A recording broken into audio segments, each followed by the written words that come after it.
Olá, amigos, tudo bem? Eu sou Paulo Portinho, eu sou gerente de Educação e Inclusão Financeira da CVM. Estou aqui com os nossos amigos da AB Cripto, da ABcast, não é? Para a gente falar sobre tokenização, tentar desmistificar uma coisa que a gente acredita que vai ser o sucesso no futuro, né? Mas que ainda está engatinhando na regulação, que eu vou falar um pouquinho aqui, né? Sempre lembrando que nós, como CVM, sempre nos manifestamos tem que fazer esse disclaimer, né? Nos manifestamos por nós mesmos, não falando em nome da autarquia. Mas eu queria ouvir dois especialistas aqui, amigos nossos. A gente está com o Fábio e com o Isaac, para explicar para a gente um pouquinho do que é a tokenização, do estágio em que está, dos desafios e também do futuro, que a gente pode esperar disso, né? Vamos ver se nesse pequeno podcast a gente consegue tirar essas dúvidas todas. Se quiserem se apresentar, meus amigos.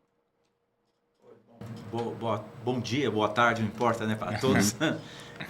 Sou Fábio Moraes, diretor de educação da AB Cripto, e o objetivo realmente nosso aqui hoje é bater um papo assim descontraído, falando um pouco sobre esse tema que não se esgota, é um tema novo e pelo qual se tem muita expectativa, né, de que vai ajudar ao desenvolvimento e à democratização do sistema financeiro nacional.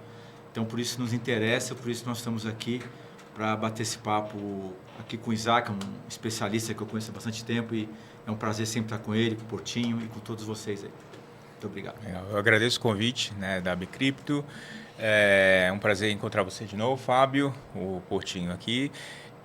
Eu sou professor e advogado, estudo o tema de cripto já há algum tempo e tive a oportunidade de contribuir com algumas iniciativas bem legais da AB Cripto, o programa de certificação de especialista em ativos virtuais, alguns estudos sobre, né, uma espécie de censo dos participantes da criptoeconomia, e mais recente, aí, junto com o Fábio, a gente coordenou esse estudo sobre tokenização no Brasil, o estado da tokenização no Brasil, que certamente vai aparecer nessa nossa conversa de hoje. Então é um prazer estar aqui para a gente discutir esse tema que é fascinante e vamos para cima. Maravilha. A gente deve falar sobre esse estudo mais adiante, mas vamos tentar começar bem do básico, assim, como CVM aqui, o que importa para mim nessa área de educação, na nossa gerência, na nossa superintendência, é tentar explicar para as pessoas essa realidade.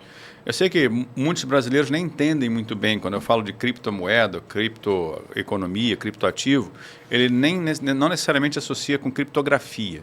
Né? Então, poucos brasileiros entendem bem quando eu falo de um blockchain, por exemplo, eu estou falando de um sistema de registro que é, em tese, a prova de falha ou muito mais difícil ser fraudado e tal. E isso, as coisas assim, a gente vai aprendendo no tempo. Agora, quando a gente fala de criptoativo, aí ele imagina, talvez, como é que vai ter uma ação que está dentro da criptoeconomia? Como é que vai ter uma debênture que está dentro da criptoeconomia? Quer dizer, a gente está falando de valores imobiliários, né? Ou até instrumentos de captação bancária dentro da criptoeconomia. A gente sabe que eles estão dentro do sistema financeiro, que é ultra complexo, né? Provavelmente um dos melhores do mundo, inclusive. Sim. É extremamente complexo. Tem um monte, tem B3, tem o próprio Banco Central, tem Comp, tem um monte de coisas interligadas para compensação de cheque. Ainda existe compensação de cheque. Tem o Pix, né? Que agora é o sistema de pagamentos instantâneo. Isso tudo a gente sabe que funciona, veio ter uma monumental confiança. A gente até tem uma confiança, por exemplo, no sistema de mercado de capitais. As pessoas sabem que dentro da Bolsa, com corretora, tudo legalizado, etc. Os riscos, a Bolsa tem um monte de coisa de compliance para evitar que o mercado se perca numa operação irregular. Então, tem um monte de coisa que o brasileiro, de uma certa maneira, confia. Né? E eu queria perguntar para vocês, primeiro, o mais básico de tudo, o que significaria tokenizar a economia, tokenizar esses ativos? Para depois a gente tentar elaborar um pouquinho como é que isso pode ser feito. Legal. Quer começar? Vamos lá. Eu acho que até para a gente entender o que é tokenização é importante dar um determinado contexto. Você mencionou muito bem que o Brasil tem uma das infraestruturas de pagamentos eletrônicos das mais modernas do mundo, né? O Banco Central, com a agenda BC Hashtag, com toda a evolução da regulação de arranjos de pagamento, depois a possibilidade de você criar uma conta digital sem ter que comparecer à agência, a possibilidade de termos empréstimos que não são concedidos por bancos, mas por instituições mais leves, as fintechs de crédito, depois o próprio surgimento do Pix e agora o Open Finance. Nós temos então um conjunto de tendências de modernização do sistema financeiro pelo uso da tecnologia da informação. A tokenização ela se insere dentro dessa evolução, particularmente para resolver um problema que é o direito de propriedade. A garantia e a segurança jurídica no exercício do direito de propriedade. Ou seja, se eu tenho um ativo, uma coisa é dinheiro. Dinheiro está lá, a minha conta no banco, o banco se conecta ao sistema de pagamentos brasileiro, eu quero fazer um pagamento para você, quero fazer um pagamento para o Fábio. A gente consegue fazer essa operação contábil de sair o dinheiro da minha conta, entrar na conta do Fábio e assim por diante, utilizando o sistema de pagamentos brasileiro, enfim, toda uma lógica que é um pouco, não digo mais simples, mas menos complexa do que a lógica do direito de propriedade envolvendo os demais bens imóveis e principalmente bens móveis, que é a grande categoria nos quais se incluem os valores imobiliários, né, que são regulados pela CVM. Então, pensa assim, eu emito uma nota comercial, eu emito uma debênture, eu emito uma ação ou um instrumento bancário. Como é que eu sei que essa emissão foi correta, que aquele instrumento existe, quem é o titular daquele instrumento, se alguma vez aquele título ele já foi dado para prestar garantia em uma operação. Eu tenho uma série de perguntas que, no fim do dia, são respondidas por um sistema de informação. Então, é um problema, além de jurídico, regulatório, é um problema de TI, é um problema de tecnologia da informação. A tokenização é uma forma nova, inspirada nas tecnologias descentralizadas que foram utilizadas para a criação do Bitcoin, para a criação do Ethereum e de todos os outros criptoativos que a gente conhece. Então, trata-se de uma nova forma de você armazenar eletronicamente as informações sobre os títulos emitidos. Basicamente utilizando, e aí inclusive a CVM tem uma definição bastante interessante, né, do que seriam os criptoativos, mas que trazem duas características fundamentais. Em primeiro lugar, utiliza-se a criptografia para garantir a identidade, a autenticidade de quem é o titular, o acesso a essa informação, ou seja, eu preciso recorrer ao uso de chaves privadas, né, chaves públicas, o mecanismo criptográfico que a gente já está um pouco mais acostumado, embora muita gente nem saiba como funcione, né? Mas você, então, se utiliza da criptografia para garantir a autenticidade das transações e a integridade dessas transações. Ninguém adultera nada. Então, tokenizar, em primeiro lugar, é utilizar criptografia para isso. E, em segundo lugar, é armazenar essas informações em um registro descentralizado. Né? Você falou da B3, a gente falou aqui também na resposta do Banco Central, mas hoje boa parte das informações sobre direitos de propriedade estão em silos, estão em sistemas centralizados. Então, a B3 cuida, por exemplo, da depositária central de valores imobiliários, o Banco Central cuida dos saldos das contas de pagamentos e assim por diante. Os cartórios, dentro das suas respectivas comarcas, cuidam do registro de imóveis, certo? O que nós estamos falando é, em vez de você ter uma instituição, seja ela estatal ou com algum poder outorgado pelo Estado, cuidando desses registros, você tem as cópias nas mãos das pessoas, né? Nas mãos de participantes quaisquer, no caso das blockchains públicas, dos registros, né, descentralizados públicos, ou de alguns participantes selecionados, nos casos das blockchains permissionadas.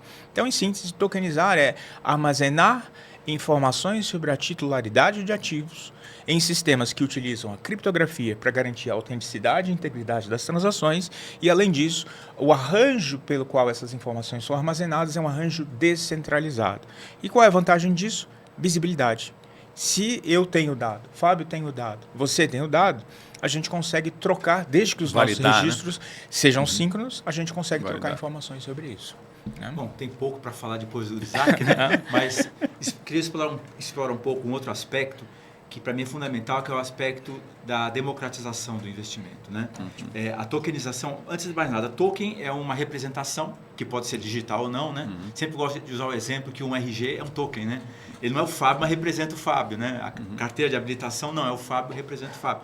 Então, não precisa ser digital um token.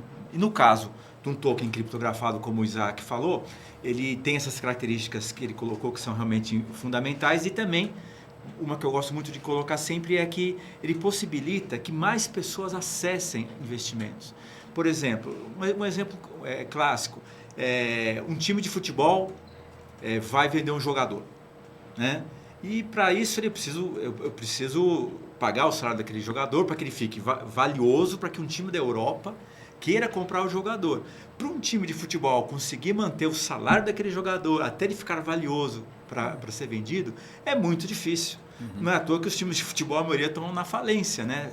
Então, existem alguns times que estão tokenizando seu jogador. Então, você tem uma pequena parte daquele investimento no jogador, você investe e com isso você consegue manter o jogador. E quando ele é vendido para a Europa, eu recebo o retorno daquela venda.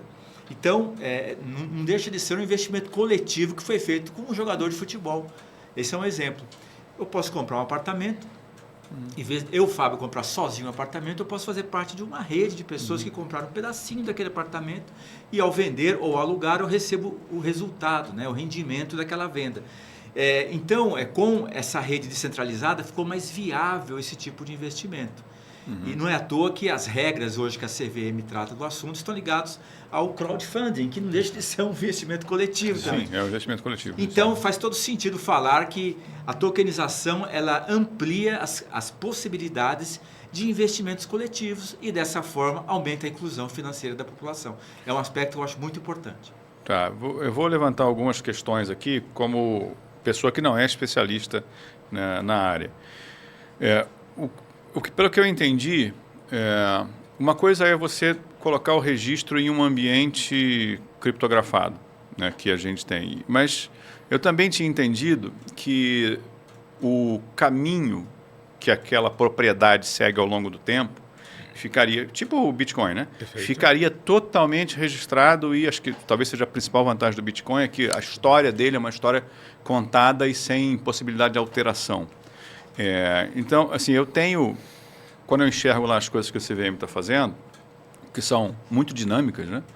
A CVM tem uma plataforma de sandbox lá para as pessoas testarem esses ativos tokenizados, para ver como... a gente estava conversando até antes de começar aqui, aí o Isaac estava falando sobre as dificuldades desse modelo substituir o sistema de pagamentos em si, por conta do dinamismo do sistema de pagamentos, mas eu tinha enxergado essa questão dos ativos tokenizados como, além de ser um registro do ativo em si, ele ser uma representatividade do contrato, né, que são os contratos inteligentes. O que significa? Você estava comentando do jogador, comentando do imóvel. Eu imagino, qual é a dificuldade? Aí eu estou falando como leigo, tá? Só explicando para vocês como é que eu enxergo assim. Trabalhando lá na CVM, a gente tem a lei. E, cara, para transformar a lei em norma é um negócio complicado. A gente tem que seguir. Tem um monte de coisa que é bloqueada na lei e quando a gente vai transformar em norma, a gente não pode liberar, entendeu? Perfeito. Por exemplo, não pode vender ações de própria propriedade da empresa, não pode negociar. E a gente transforma isso numa norma específica da CVM, que tem regras que não ferem a legislação. Isso é bem, bem complicado de fazer. A gente tem normas específicas para registro de oferta, né? Eu vou dar um exemplo de uma coisa que a CVM, em tese, não regula direto, mas é uma coisa que sempre me chamou muita atenção. Programa de Stock Option. Um programa de Stock Option é um contrato. Esse contrato, do jeito que é feito hoje, ele tem um monte de coisa escrita e um monte de bloqueio. Por exemplo, você não pode vender nos 6 meses, 1 ano e etc. Tem questões tributárias, é muito complexo esse negócio. E depois que você escreve esse contrato, ele se transforma numa negociação entre advogados e interesses privados. Tá? E, cara, nem todos os advogados dos interesses privados se interpretam da mesma maneira, do ponto de vista de tributário, do ponto de vista do que eu posso ou não posso fazer, se eu poderia vender antes ou não poderia vender antes, se alguma coisa disparou ou não disparou. O que eu sempre achei que seria muito legal, inclusive do ponto de vista de imóveis, etc., seria que o contrato inteligente ele contivesse dentro dele todos os graus de liberdade possíveis nesse contrato até o final dele. Então, por exemplo, uma coisa hoje, não necessariamente quando você bloqueia o cara de vender as ações, existe um gravame obrigatório na corretora. Você confia que o cara não vai vender. O cara briga com você, a ação disparou 100%, ele vende, vira uma briga na justiça. Eu sempre imaginei que o contrato inteligente, ele bloquearia isso. Para isso, a gente precisa que a lei autorize isso, que a CVM crie uma norma que normatize isso e que o contrato que o advogado crie dentro do blockchain ou não permita que essas coisas fora do contrato saiam. Mesma coisa eu estou falando aqui para vocês alguns exemplos, depois vocês... Claro.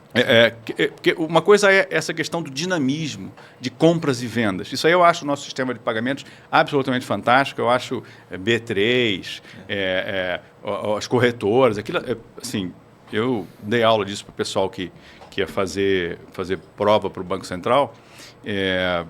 E, cara, assim, é encantador, velho. É um negócio espetáculo. Você olha para isso, como é que isso aqui funciona tão bem, bicho?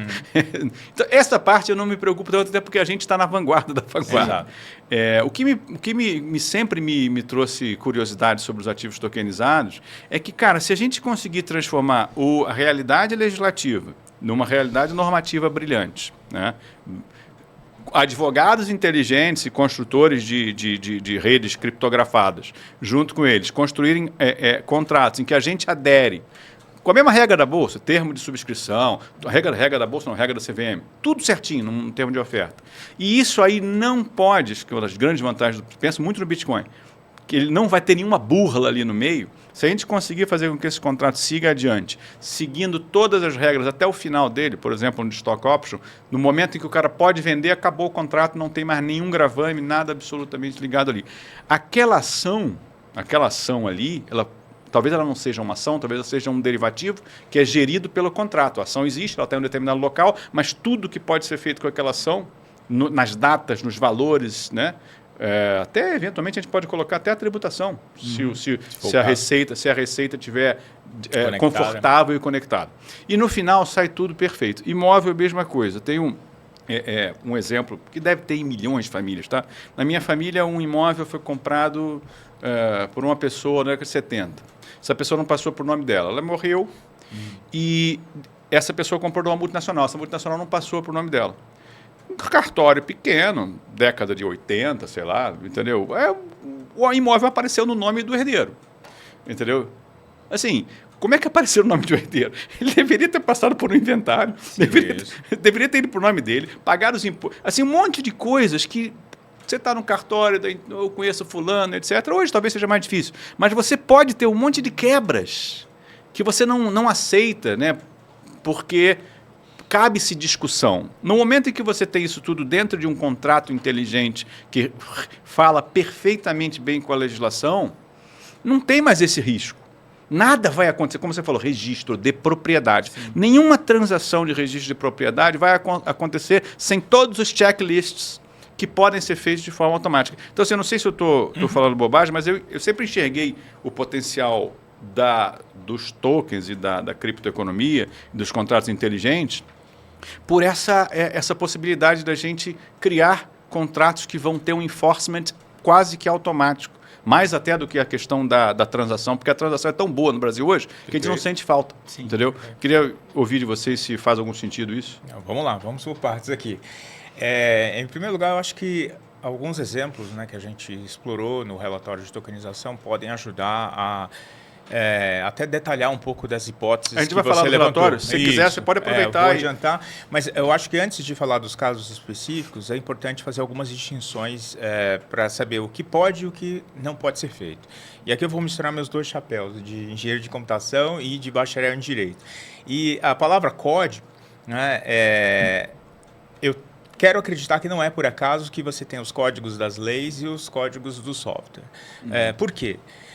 Porque no fim do dia, como você muito bem colocou na sua percepção, você falou de programas de stock options, né, questões envolvendo tributação, em muitos casos você tem cláusulas contratuais que se assemelham a algoritmos, que se assemelham a regras muito claras, sem ambiguidade. Não é?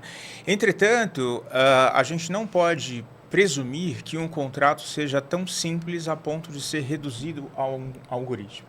Um contrato, juridicamente falando, ele tem conceitos indeterminados, ele tem espaço para você ter algum tipo de gatilho de revisão. Né? Então, uma relação contratual, principalmente um contrato que não é instantâneo, uma mera compra e venda instantânea de um bem, uma relação que se prolonga no tempo, ela pode ter algumas contingências e alguma complexidade que não podem ser reduzidas a um algoritmo. Então, em primeiro lugar, o termo contrato inteligente, ele acaba gerando, né, essa impressão equivocada de que você consegue programar 100% um contrato. Isso não é verdade. Não é dizer que um smart contract não é um contrato, mas é que a realidade, vamos dizer assim, o contexto tecnológico de um smart contract não é suficiente para apreender todas as nuances de uma relação contratual. Dito isso também, e a gente, né, deu esse salto, quando eu falei em tokenizar o ativo, né, é o ponto de partida. Quando eu crio essa representação digital de um ativo do mundo real dentro de um registro descentralizado com o uso da criptografia, surgem algumas vantagens. Uma primeira vantagem que o Fábio colocou na resposta dele foi exatamente a possibilidade de fracionar alguns ativos para que você diminua o ticket de investimento e, a partir dali, você crie uma democratização de investimentos e viabilize veículos coletivos de investimento. Só um comentário. Esse negócio que você falou, por exemplo, do imóvel, né? Hoje a gente já faz isso com fundos de investimento imobiliário. Vocês querem dizer que isso é mais fácil do que o fundo? É uma alternativa potencialmente mais barata. Tá. E no caso você realmente você fraciona a propriedade do imóvel mesmo, né? Ao ponto de você poder receber uma parte do aluguel do imóvel quando você é proprietário de um token, por exemplo. Um exemplo, né? Então, acho que vai um pouco além do fundo imobiliário. Acho que ele tem uma evolução nesse sentido em relação à própria propriedade do bem físico, né? Eu entendo que existe um nuance aí. Aí volta a questão da lei, né? Porque assim, o fundo de investimento imobiliário traz um monte de vantagens, inclusive tributárias e tal. Então, assim, o ativo tokenizado, para não ficar prejudicado, ele teria que ter uma característica também formal. É verdade. Idealmente, sim. Idealmente, né? Idealmente, sim. Desculpa, não, por favor. Eu acho que você entrou numa questão que é importante. Eu queria pegar um pouco o gancho do Isaac. Eu acho que contrato inteligente não foi uma boa tradução, né, quando foi traduzir do inglês porque realmente o contrato ele tem como característica a interpretação, né? Eu não sou advogado, mas não, é isso mesmo. Então, e o que é o contrato inteligente? É código de programação. Exato, evidente. Não tem interpretação em código de programação, né? Ou é if, se for if vai para um lado, se for vai para o outro. Pode ter 10 desdobramentos, mas Sim, é só aquilo. Mas é só aquilo. Então, o nome não é muito adequado, na minha opinião. E eu concordo com você também. Se você entrar com um arcabouço tecnológico disruptivo e a legislação não acompanhar, não vai adiantar muito. E hoje é o que nós estamos vivendo. E não é só CVM, é lei também. Sim, exatamente. Por exemplo, não sei se você sabe, mas eu descobri algum tempo atrás que a existência de cartórios está na Constituição brasileira. Então, para você mudar, assim, se um dia você quiser mudar esse sistema, vai ter que mexer na Constituição. Vai ter que ter uma emenda constitucional, né? E, por exemplo, o trabalho. Será que hoje, com o trabalho remoto, faz sentido eu falar em CLT? Ou eu posso tokenizar o meu trabalho e trabalhar para várias pessoas ao mesmo tempo? Já é possível. Mas a lei, de certa forma, hoje é um entrave, né? Então, só para mostrar que você vem com a tecnologia permitindo a disrupção e você tem que isso vai por que isso vai dar problema? Porque isso não conversa com a legislação. Exato. Ainda. A legislação sempre vem no segundo momento. Não tem como ser ao contrário. A CVM é bem rápida, cara, mas a lei é bem mais difícil. Sim, mas sabe o que eu percebo, Porti? O Congresso está muito empenhado em projetos de lei. Tem um projeto de lei que fala de stablecoin aí, que está em discussão lá no Congresso, e outros projetos de lei. Então, eu diria para você que talvez 1/5 do Congresso hoje conhece o que é criptoeconomia e está empenhado em fazer as leis necessárias. Então, quem sabe a gente, sendo otimista, em pouco tempo a gente vai conseguir esse arcabouço jurídico necessário. Mas você estava comentando sobre essa questão dos smart contracts. Vamos lá. E que eles têm limite. Sim, isso não há dúvida. Por exemplo, esse que eu falei para você, que migrou direto de uma pessoa que faleceu para uma pessoa que estava viva sem passar por um processo, etc., evidentemente que isso vai virar uma briga, ou poderia virar uma briga. Ou se não tiver nenhum interesse privado envolvido, o cara finge que aquele ali foi o real e dane-se. Vende, compra, entendeu? Faz isso. Isso não tem muita dúvida. Eu entendo essa questão de você não conseguir... você não conseguir trabalhar todas as possibilidades do contrato. Nesse caso específico do stock option, por exemplo. Agora, como é que eu acho que vai acontecer? Eu não vejo por que o contrato não ser tokenizado. Porque 95% das vezes vai acontecer exatamente o que deveria acontecer. E as coisas vão acontecer num prazo que é automático, as coisas vão acontecer, você vai o contrato é tudo escrito, tudo assinado, tudo com coisa digital. Quer dizer, existe se você entregar para um juiz um relatório de 5 anos daquele contrato, porque ele vai decidir uma coisa privada que você não... O juiz pode receber uma documentação absolutamente perfeita, que você assinou na data certa, o documento é um documento que você disse que leu, coisas que a gente faz, inclusive, no dia a dia, lá quando aceita software e tal. Então, assim, do ponto de vista da organização quando eu falo contábil, dá a impressão de que é contabilidade, mas não é. É de accountability, né? De você ter todo um processo de oferta pública, cara. Tem um monte de documentos que você precisa acessar no prazo tal e tudo. E você consegue fazer isso tudo hoje automatizado. E se for um processo tokenizado, certamente o contrato lá vai ter o termo de subscrição, todas as coisas que tem que ter. Então, dentro da realidade do imóvel, por exemplo, que você falou que o cartório, eu acho que registro de imóvel é uma das coisas mais importantes para o uso de um blockchain, até porque ele não é uma coisa vendida toda hora, é mais fácil, né, do que a gente... Uma vez, uma pessoa da minha família bloqueou o imóvel de alguém, e estava totalmente no nome dessa pessoa, só que a mulher do cara entrou e pediu para ser meieira, então ele só conseguiu bloquear metade. Isso aí certamente não estaria previsto. Poderia até estar, né? Se fizesse uma comunicação, assim, se o seu contrato de casamento fosse tokenizado também, ele faria a comunicação, entendeu? Então eu falo, pô, mas peraí, que tem um direito... Aí você me fala, pô, mas, Portinho, isso aí, cara... É que, só te interrompendo você está começando a perceber uma das vantagens da descentralização. O contrato de casamento, o imóvel, as ações, os saldos. Então, você percebe, se as informações são armazenadas em silos, se elas são isoladas, você não consegue ter essa interoperabilidade, essa interconectividade.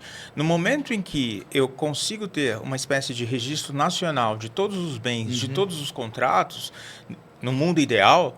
eu conseguiria ter visibilidade sobre a propriedade. Eu conseguiria, por exemplo, uma pessoa vem a falecer hoje. Quais são os bens e direitos que essa pessoa tem?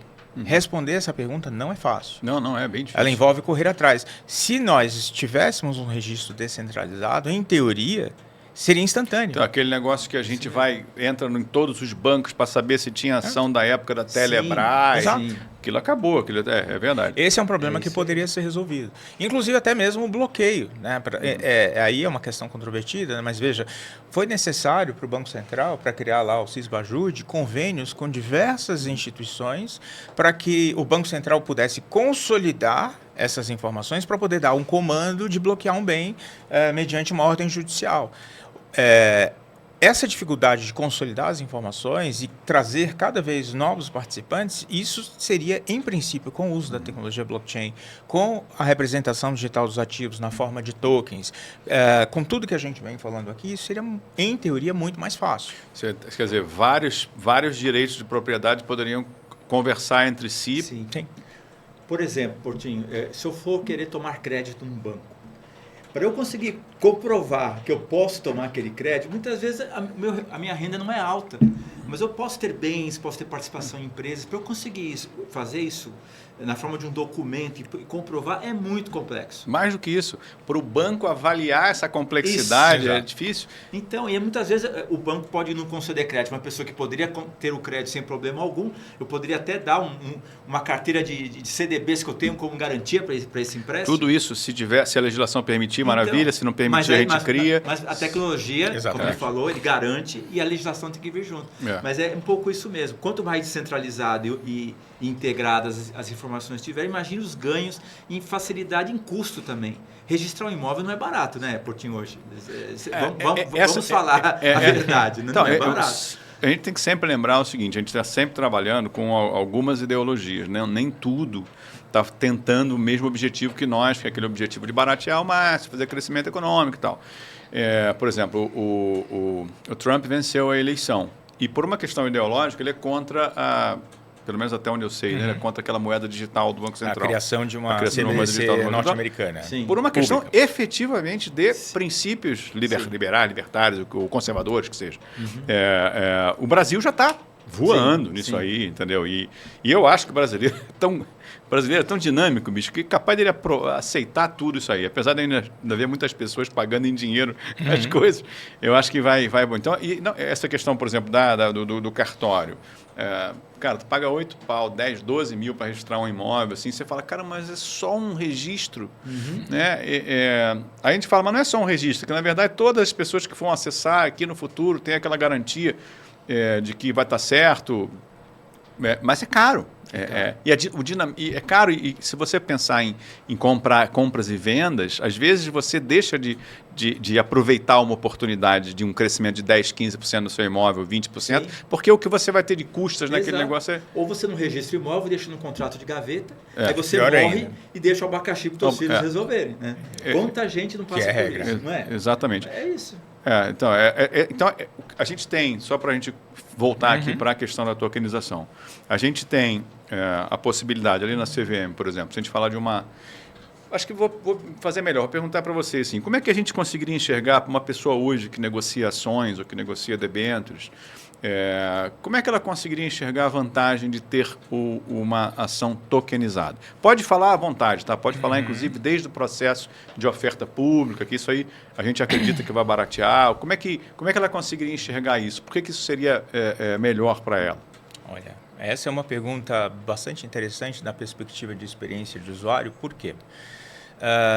Quando a gente fala em tokenização, pelo teor da nossa conversa até aqui, nós estamos falando em infraestruturas do direito de propriedade, ou quando a gente transpõe isso para o mercado financeiro, infraestruturas de mercado financeiro. Então, a parte mais visível para o usuário, né, um paralelo que eu gosto de fazer nas minhas aulas, é o projeto arquitetônico, né, quando você está numa casa. É a decoração, é o jeitão da casa. Ninguém chega numa casa e fala, nossa, mas que projeto hidráulico maravilhoso, que fiação imperfeita, não sei, ninguém fala isso, né? Mas se dá problema, você vai Mas se dá problema, você lembra, você entende? É verdade, Esse é o verdade. ponto. Então, quando você discute infraestrutura, normalmente você está falando de coisas invisíveis. Então, num primeiro momento, os benefícios da tokenização para o investidor, principalmente o investidor de varejo, acabam sendo muito ligados ao fracionamento, porque você, em primeiro lugar, diminui o ticket de investimento, e, em segundo lugar, você permite a padronização e facilita a circulação de ativos que não são tão fáceis de serem negociados. Direitos de jogadores de futebol, obras de arte, direitos creditórios não padronizados. Não é? Então, em teoria, eu sei que o regulador tem uma baita preocupação com a complexidade, a dificuldade de um investidor, principalmente um investidor de varejo, não ser capaz de compreender os riscos associados a esses investimentos alternativos, mais heterodoxos, mas colocada não em segundo plano, mas um pouquinho de lado para a gente poder entender melhor a pergunta, né, que foi colocada. Para o investidor final, minha leitura é que, no primeiro momento, o principal benefício é que você tem acesso a uma maior gama de investimentos, porque surge a possibilidade de você ter a circulação de investimentos alternativos, e, em segundo lugar, um ticket mais barato. Porém, no médio prazo, se você consegue baratear os custos da infraestrutura propriamente dita, os custos dos direitos de propriedade, os custos de você fazer negócios, isso pode acabar resultando para o investidor final em quê? Maior retorno. Porque o lucro das instituições que emitem esses títulos e permitem e operacionalizam a circulação desses títulos, exchanges e outras plataformas, podem aumentar, mas no fim do dia você pode ter um ciclo virtuoso, uma economia de escala que pode fazer com que esses investimentos, além de serem cada vez mais, vamos dizer assim, diversificados, e além de terem um ticket compatível com a realidade econômica do investidor brasileiro, eles podem oferecer retornos maiores, ou pelo menos retornos adequados. Fazer uma pergunta paralela a isso aí, não sei se você vai conseguir me responder. Por favor. A gente hoje tem D+2 na compra e venda de ações. Você acha que se a gente tivesse uma infraestrutura tokenizada das ações brasileiras, isso poderia ficar mais rápido? Não necessariamente. Não. Porque quando a gente está falando no ciclo de... Né, para quem não tá tão familiarizado com a discussão, né, que o Paulo colocou aqui, bom colocar aí. É bom colocar, só dar um passo atrás. Né? A liquidação das operações realizadas em bolsa para ações, né? D+2. Ela ocorre 2 dias após a negociação ter sido realizada. Isso tem uma série de complicações, questões de risco. Existe um movimento em algumas bolsas para reduzir isso para D+1. ou até mesmo para D mais 0, uma liquidação instantânea. Tem bolsa que quer funcionar 24 horas. Correto. Não só 24/7, mas também permitir que a liquidação seja instantânea, no sentido só um comentário. Ela só não é 24 horas porque você precisa de alguns espaços de liquidação. Exato. Você precisa, Entre precisa parar e falar, cara, tudo que eu estou fazendo aqui precisa ter algum registro definitivo. Exato. Uma das principais dificuldades é o fuso horário, porque a gente vive no mercado global. Então, no Brasil, por exemplo, uma das dificuldades que a B3, né, ainda tem estudado é exatamente o fato de que, quando determinados investidores estrangeiros negociam no nosso mercado, eles precisam especificar o comitente final. E esse processo acaba tendo uma troca de mensagens que faz com que, dentre outras razões, seja necessário você ter um espaço maior para que você consiga liquidar as operações. Se eu estou falando especificamente de investidores brasileiros, esse ciclo poderia ser reduzido. Mas existem, em síntese, alguns problemas que não são tecnológicos, mas que são jurídicos e que são de discrepâncias de fusos horários, que fazem com que essa janela não possa ser instantânea. Entendi. E, bom, eu também concordo que não é na velocidade que você vai ganhar. Acredito que a maior vantagem será a diversificação e novos entrantes. Até o conceito de ativo, você começa a questionar, né, o que é um ativo. Né? Exato. Se eu sou um clube de futebol, o jogador é um ativo. E eu poder ter parte, ser um investidor da valorização daquele jogador de futebol é uma maneira diferente de enxergar ativo físico, ou sei lá como é que a gente queira chamar. Então, eu acho que é muito mais conceitual.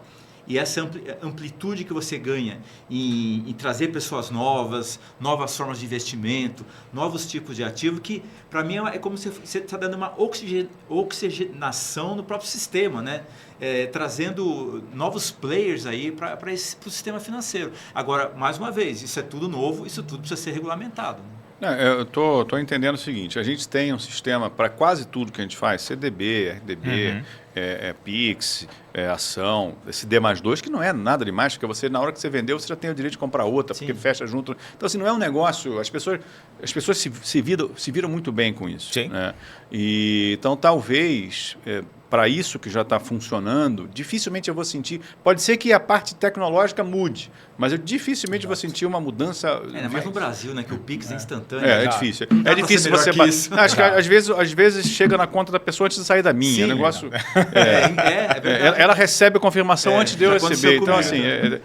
só para... Estou fazendo aqui o papel realmente de aquele investidor que quer saber como é que vai ser o futuro. O que a gente pode identificar é o seguinte, as possibilidades da criptoeconomia talvez sejam para, como você falou, outros negócios que hoje não são viáveis. Sim. Por exemplo, acho que talvez uma coisa importante, a gente tem muita dificuldade na securitização para saber se os negócios de fato existem, né? Se aqueles créditos de fato existem. Na verdade, não é que a gente tem dificuldade, a gente precisa de um terceiro chancelando aquilo ali, etc., se tem uma escrow account para o cara pagar aquele negócio, uma conta que está reservada para aquilo. Por exemplo, project finance, projetos de financiamento, em que o cara precisa pagar só aquele credor antes de pagar outros. Todas essas coisas que são contratuais, mas que não necessariamente estão dentro de um sistema automatizado, ainda é da volição, ainda é da vontade. O cara diz, não, eu vou pagar porque eu sou obrigado pelo contrato. Ou diz, eu não vou pagar, porque não posso pagar agora, tenho que pagar os meus. Então, essa garantia de que vai, que o cara não tem nem o direito de dizer que não vai, porque está não só no contrato escrito, automatizado, mas está automatizado numa coisa que ele aceitou. E aí aí é o seguinte, se o cara entende que há alguma coisa errada, ele vai entrar na justiça e vai bloquear. Então isso não vai do mesmo jeito. Eu estou dizendo o seguinte, o contrato já está bonito, o contrato não vai falhar nele próprio. O que pode acontecer eu não concordo mais com o contrato. Aí eu vou para a justiça. Então eu acho que essas coisas a gente consegue fazer e criar muito mais outros produtos. Ou, eventualmente, talvez, um pool de padarias de Ipanema, um pool de, sei lá, de pequenos comerciantes do Saara, eles podem criar produtos de captação, né? Para o cara fazer isso é tudo oferta pública, então registro CBM, é regulado. Não, se alguém chegar para você oferecer um retorno e não tiver registrado, é irregular. É irregular. Tá certo? É irregular. Se você conseguir organizar isso, eu acredito que para o cara chegar a um super escritório de advocacia para fazer uma oferta na CVM, o custo disso é muito maior do que um grupo de pequenos comerciantes de uma região conseguir. Não compensaria, o juro que ele vai conseguir mais baixo já vai para pagar o intermediário. Vocês acham que a gente consegue, nesses investimentos coletivos, que é a plataforma de crowdfunding que a CVM fez, né? Você acha que para esse tipo de solução financeira, solução de propriedade, para pequenos negócios que não atingem hoje a bolsa por conta de custo e tal, a gente vai ter um escritóriozinho pequeno oferecendo isso e a gente vai ter um ativo em que as pessoas sintam a mesma segurança. Acho que é importante isso, né? A mesma segurança que eles sentem por estar na B3 e tal. Acho que o tempo vai dizer, né? Segurança é difícil a gente prever nesse momento, mas se você tiver por trás um arcabouço tecnológico que tenha as suas garantias, como nós já acabamos de falar, todas as garantias que a criptoeconomia traz, e tendo... eu acho que o agente financeiro sempre vai estar presente, né? O Drex, ele vai estar... Nem falando do Drex, né? Mas o Drex vai estar nesse contexto também, viabilizando essas transações. Eu tenho muito otimismo, Portinho, que como a gente está muito à frente do resto do mundo em sistemas, eu acho que, assim, eu posso estar sendo muito otimista, mas acho que vai ser tranquila essa passagem. E vai ser realmente um patamar novo. Essa passagem não significa que a gente vai morrer, não. Também vamos, né? É verdade. Isso aí todo mundo. Vamos evoluir. Eu vejo com muito bons olhos que a mudança vai ser relativamente tranquila, porque nós estamos preparados para isso. Nós não estamos saindo do zero, né? Nós estamos... O Banco Central, com tudo que ele já lançou recentemente... A gente não falou do Drex, porque o Drex é meio que um checkmate em tudo, né? Porque se o próprio dinheiro... Não, se o próprio dinheiro pode ser transformado em alguma coisa não fungível, ou seja, cada dinheiro tem uma trajetória, as possibilidades são infinitas. Sim. Imagina uma contabilidade própria com dinheiro carimbado. Meu amigo, acabou fraude. Quer dizer, acabou não, porque fraude as pessoas são tão criativas. Nunca tem. Mas assim, você imagina, assim, as pessoas falam muito de risco de lavagem de dinheiro em bet, por exemplo. Se todo o dinheiro que puder entrar na bet já for tokenizado, só pode tokenizar dinheiro que esteja registrado vindo de um imposto de renda que tem uma comprovação daquilo ali. Ele vai fazer isso dentro do banco dele e já vai estar aquilo registrado no IR dele. Exatamente. Então, assim, o Drex, se a gente for falar do Drex aqui, a gente já mata muitos problemas futuros, porque o próprio dinheiro já vai ser tokenizado. Mas vamos aproveitar que a gente está falando dessas possibilidades do futuro. Eu me encanto com essa ideia das pessoas se organizarem em plataformas de crowdfunding, muito organizadinho. Eu acho que ainda é pouco acessível, né? As pessoas ainda não usam tanto inteligência artificial como daqui a 5 anos vão usar. Sim, lógico. Então, é um fenômeno que ainda está começando. E vamos ver os exemplos que vocês podem dar aí do relatório que foi feito, do estado atual da tokenização no Brasil. Legal. Em primeiro lugar, acho que um dado importante do relatório é o fato de que, como você falou, o exemplo, né, de um grupo de padarias, né, a esperança, o otimismo do Fábio, eu gosto de ser um pouco, eu me classifico um pouco como um cético esperançoso, por assim dizer. Por que ceticismo? Porque nós ainda estamos em um processo de validação da tecnologia. Eu acho que é um ponto importante também para a gente colocar como premissa de todo o nosso debate, que eu não canso de repetir, já falei isso outras vezes em outras oportunidades que eu estive aqui nesse podcast, é que uma coisa é a criptoeconomia, outra coisa é a criptomania. Tá? A criptoeconomia é o que a gente está falando aqui, é a utilização de tecnologias de registro descentralizado para modernizar as infraestruturas de mercado financeiro, para reduzir os custos das operações, para oferecer maior retorno para o investidor, maior diversificação dos investimentos, democratizar o ticket de investimento e assim por diante. A criptomania é um fenômeno especulativo, desenfreado, no qual os preços de diversos criptoativos, meme coins e outras coisas não têm nenhum respaldo econômico tradicional, pelo menos de acordo com a teoria econômica tradicional, senão talvez da economia comportamental das bolhas que a gente já está acostumado. Então é muito importante colocar essa linha, porque aqui a gente não está falando de qual é o criptoativo que vai subir 70% daqui a um mês e coisas do gênero. Então, colocada essa premissa no debate, nós estamos assumindo que diversas empresas estão fazendo experimentos, né, vêm fazendo experimentos. Então, um dos casos, né, pioneiros aqui no Brasil, que foi comentado no estudo, foi o REIT-BZ, que foi uma estrutura semelhante a um fundo de investimentos imobiliários que foi criada pelo BTG, sem a constituição de um FII. Então, porque eles estavam cientes, e isso aparece na documentação do projeto, de que era um valor imobiliário, que a oferta precisaria de registro, eles não fizeram a oferta a investidores, ostensivamente no Brasil, nem nos Estados Unidos. Fizeram privado. Fizeram uma oferta privada, né, uma oferta para, enfim, clientes, né, com relacionamento prévio, mas basicamente a estrutura financeira foi muito semelhante à de um FII. E eles fizeram essa captação utilizando imóveis no Brasil para demonstrar o quê? O piloto de que eu consigo construir um FII diminuindo parte dos custos de um FII, de um fundo de investimento imobiliário. Tá. Então, essa foi a primeira... Como é que eles conseguiram fazer isso? Assim, ou tem algumas regras que eles seguiram? Isso aí não é um fundo, então não tem um CNPJ, é isso? Não foi criado na forma de fundo de investimento. Era um investimento coletivo, então? Tipo, era um mecanismo de investimento coletivo, né? Fazendo um paralelo também com outro caso que a gente tratou também no estudo. A Liquid Digital Assets tem um produto que eles vêm feito vários pequenos casos, que é o TDIC, o Token de Investimento em Direito Creditório. A lógica é a mesma.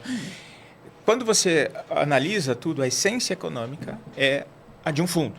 Ou seja, no caso do REIT-BZ, era um fundo imobiliário. No caso do TDIC, um fundo de investimento em direitos creditórios.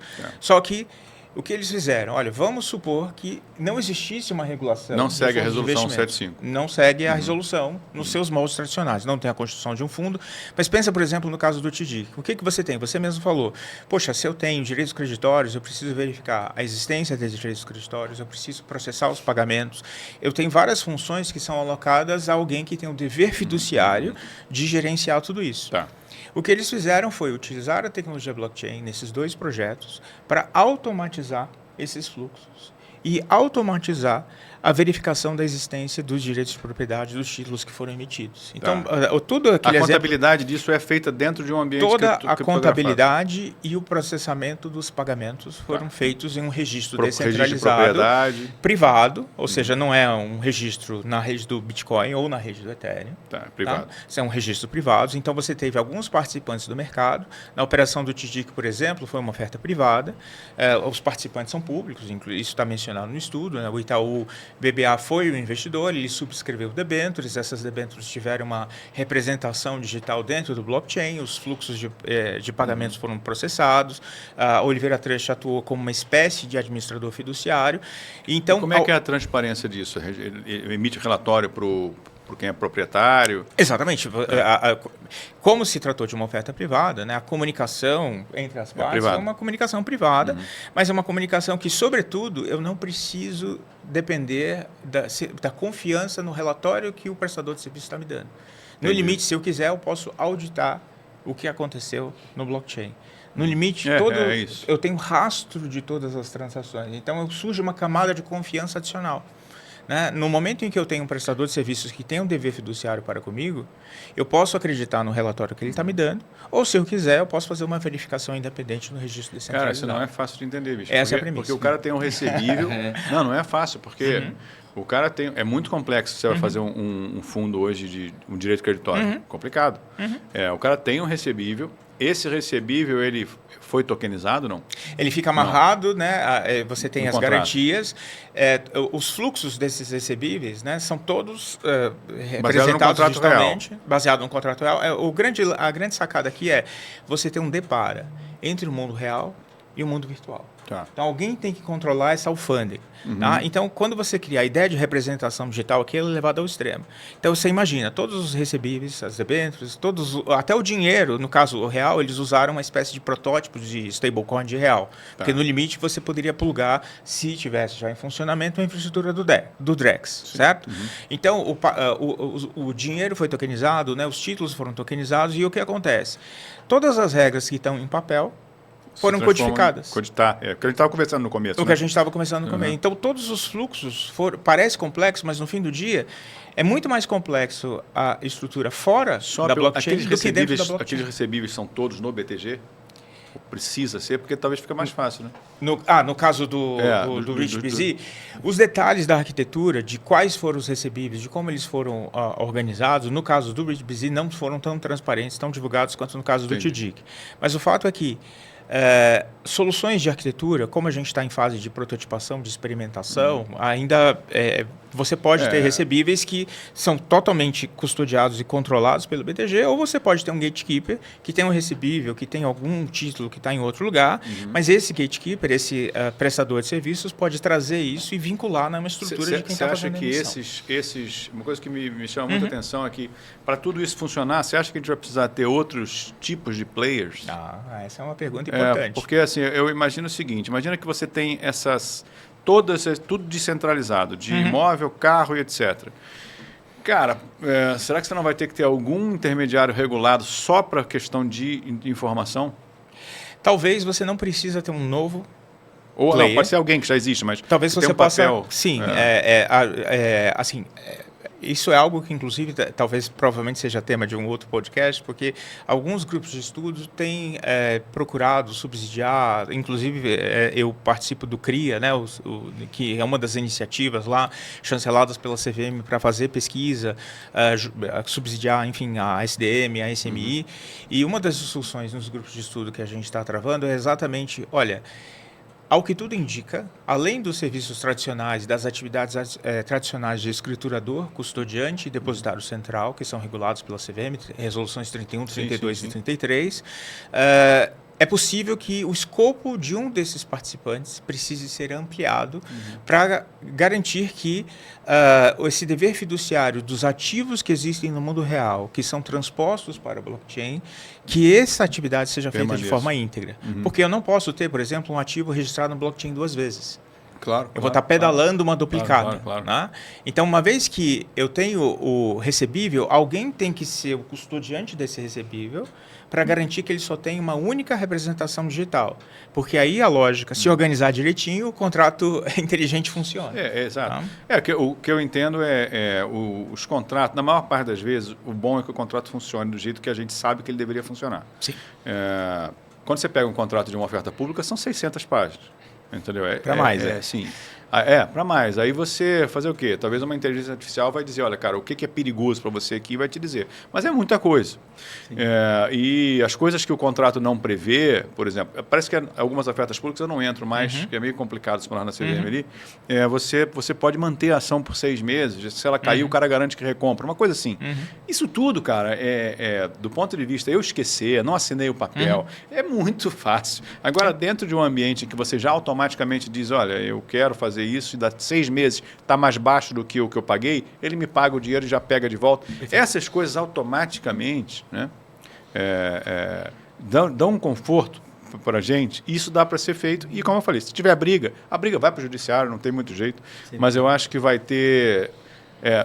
uma coisa é o juiz receber uma coisa prontinha, com uma contabilidade espetacular e maravilhosa, que é enviada por uma empresa B3, uma grandona dessa aí, que está dentro do blockchain ali. O juiz fala, olha, eu não consigo enxergar quebra de contrato aqui. Aí o cara traz o argumento sensível e o juiz fala, não, tudo bem, eu entendi que houve um problema, a gente vai ter que repactuar. Mas o contrato funcionar já é um negócio tão bom.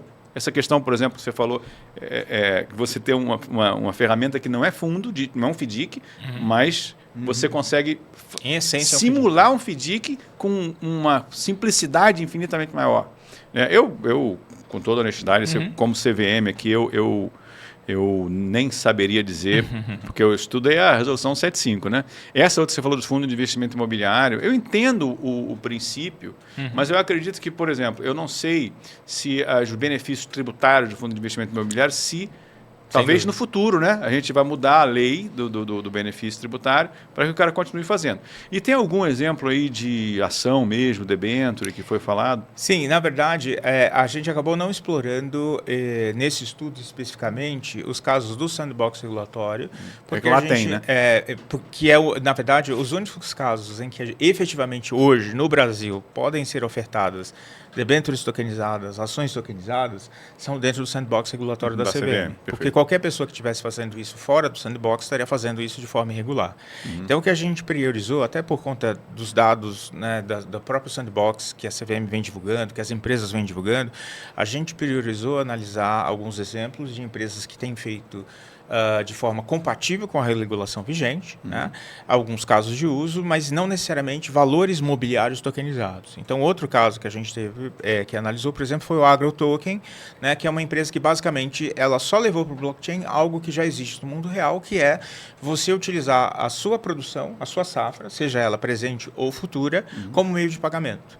Isso é feito hoje por meio de CPRs. Sim. Então, você tem contratos, a cédula de produto rural ela é emitida, esse saldo correspondente ele é disponibilizado. O que a AgroToken fez, por exemplo, dentre os projetos dele, foi uma parceria com a Visa.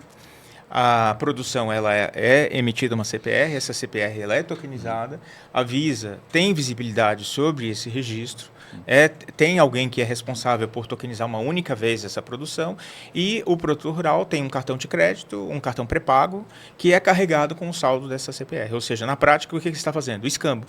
Você está comprando o seu carro com grão, presente ou futuro. Sim. Então, esse foi um dos casos que a gente analisou. Outro caso, por exemplo, foi de propriedade imobiliária no caso da NetSpace.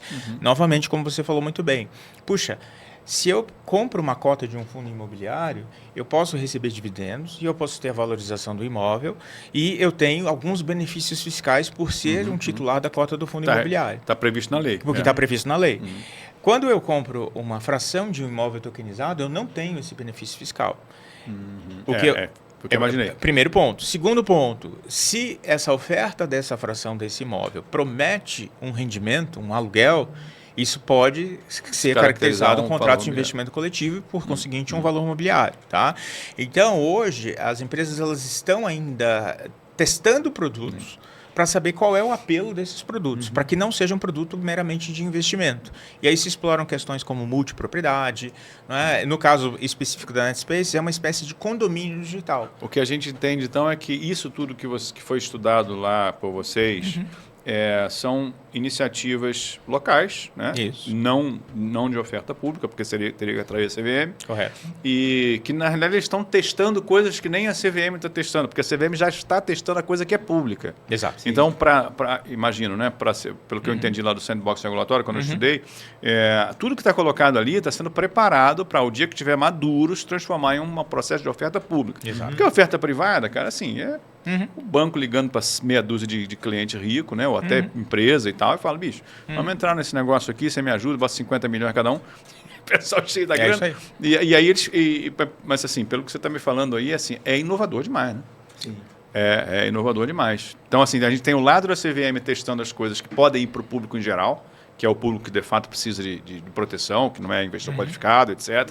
E que precisa de segurança, precisa de divulgação, de transparência, né? Esse é o grande papel da CVM. E que converse com a legislação, para não ficar irregular e para a gente, eventualmente, baratear o custo, trazer mais gente para a bolsa, trazer mais gente para o mercado. E o resto do pessoal está fazendo projetos piloto privados, tecnológicos, para ver se a coisa funciona. E o que eu imagino, assim, imagina que esse negócio, por exemplo, do imóvel, ele não é como se, de fato, a gente tivesse 50 proprietários do imóvel. É isso. Como se eu fizesse o registro.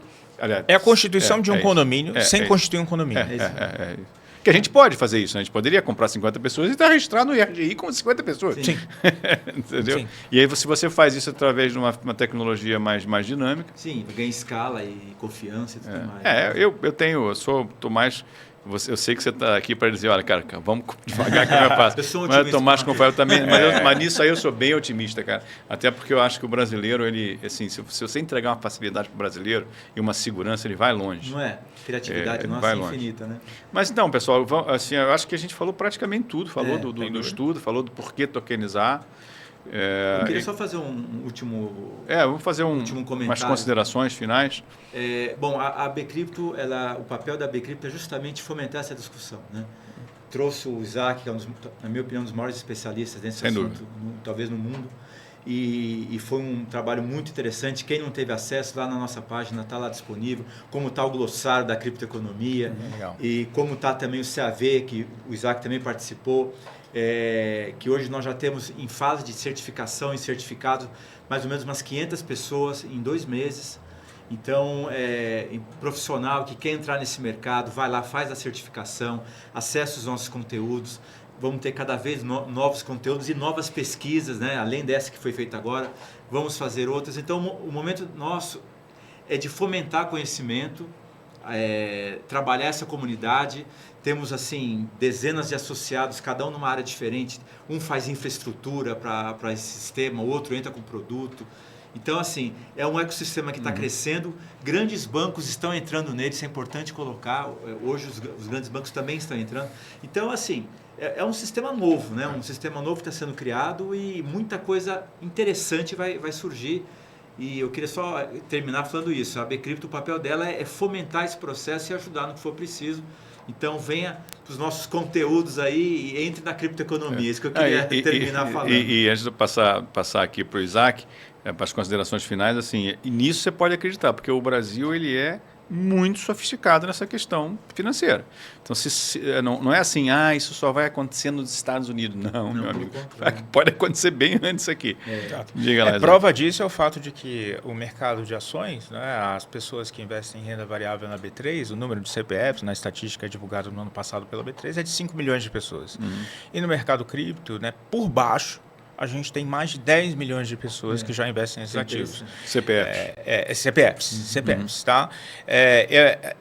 Existe uma parte boa nisso, existe uma parte ruim nisso. Né? A parte ruim é o fato de que muitas dessas pessoas entraram na criptomania, no oba-oba, e estão preocupadas com os topos históricos do Bitcoin, são holders e have fun being poor, enfim, todas essas, essa parte um pouco mais, até mesmo parecida com uma seita, né, envolvendo os criptoativos, tudo bem, é crença, a gente respeita, segue o jogo. Mas o que a gente tem que analisar é o fato de que, como você bem disse, se nós temos inovação e essa inovação vem para facilitar a experiência do usuário, vem para aumentar a segurança dos investimentos, vem para reduzir custos e, eventualmente, para incrementar a educação financeira, eu sei que você, por exemplo, Portinho, é um grande defensor da educação financeira do país como um todo, principalmente do investidor. Não é um papel da CVM, a meu ver, mas a gente tem que falar e começar a falar publicamente da educação financeira do empresário. Por quê? O empresário não sabe onde pedir dinheiro emprestado, depende de banco, não sabe para que se endividar, não tem uma gestão profissional do caixa da sua empresa. O Sebrae divulgou uma pesquisa em 2023 feita com algumas centenas de pequenas e médias empresas. Qual foi a principal fonte de financiamento que esses caras disseram que eles utilizam para pequena e média empresa? Você sabe chutar? Chuta aí alguma. Cartão de crédito. Cartão de crédito. Né? É um absurdo, né? Você considerar que para pequeno e médio empresário brasileiro a principal fonte de financiamento seja cartão de crédito. É um absurdo. Né? Então a gente ainda tem muito chão. Isso pode ser desanimador de um lado, mas, por outro lado, é um convite para um mar de oportunidades.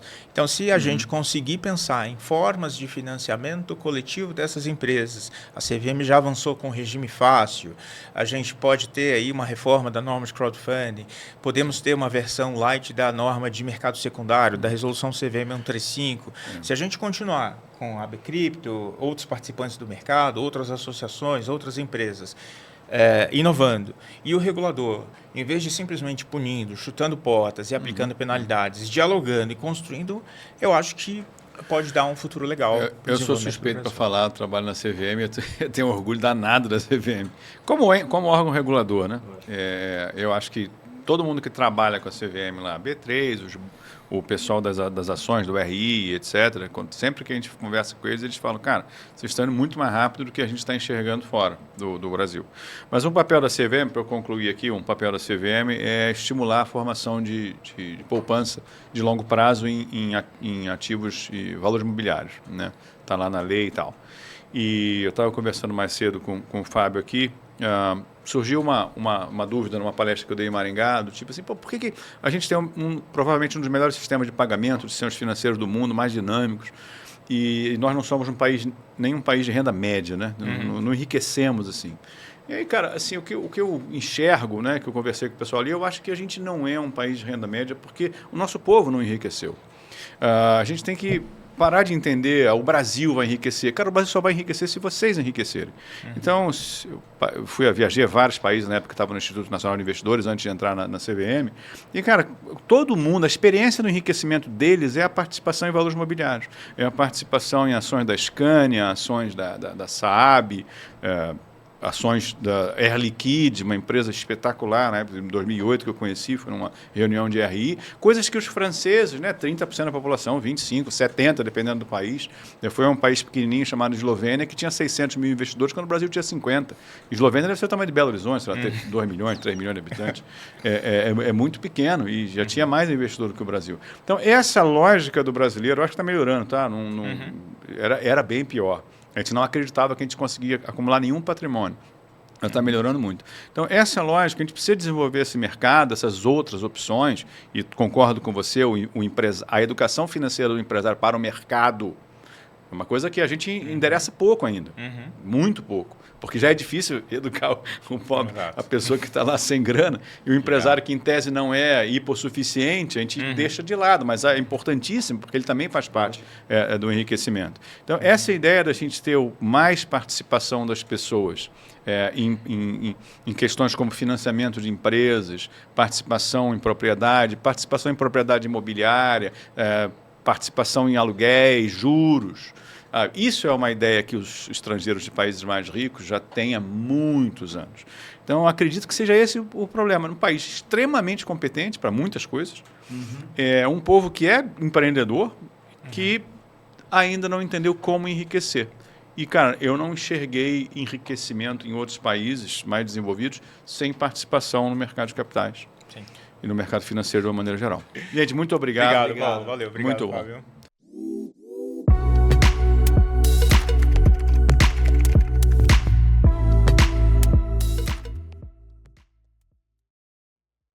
Esse podcast foi produzido por Gramofone Podcast.